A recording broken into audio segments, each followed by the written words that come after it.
تاریخی اعتبار سے اگر ہم دیکھیں تو 61 ہجری میں ہی یہ واقعہ جو ہے پیادہ روی کا اور مولا امام حسین علیہ السلام کی قبر مبارک کی زیارت کا جو ہے واقعہ رونما ہوا۔ اس میں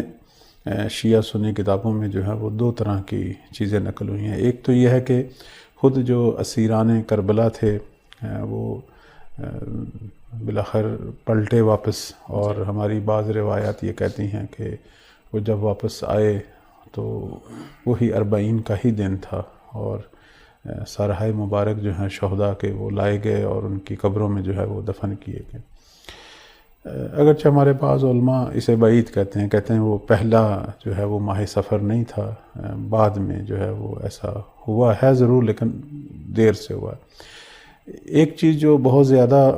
مستند ہے اور اس پر کافی ہمارے علماء کی توجہ ہے، وہ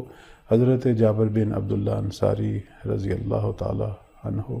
ان کا جو ہے وہ عمل مبارک ہے جو بعد میں ایک الگو یا ہمارے لیے ایک نمونہ یا اسوہ بنا۔ آج تک جتنے بھی زائرین جو کربلا جا رہے ہیں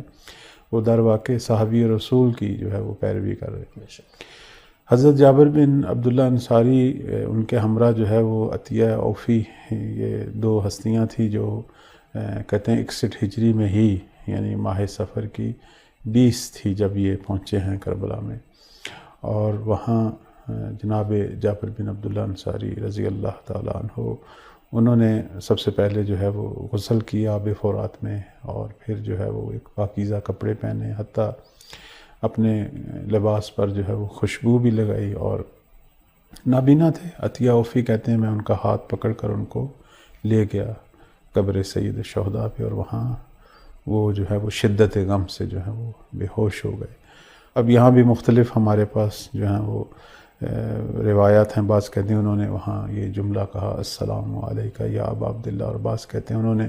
چند بار جو ہے وہ یا حسین کہا، اور یہ بھی کہا کہ حبیبی لا یجیب مثلا حبیبہ،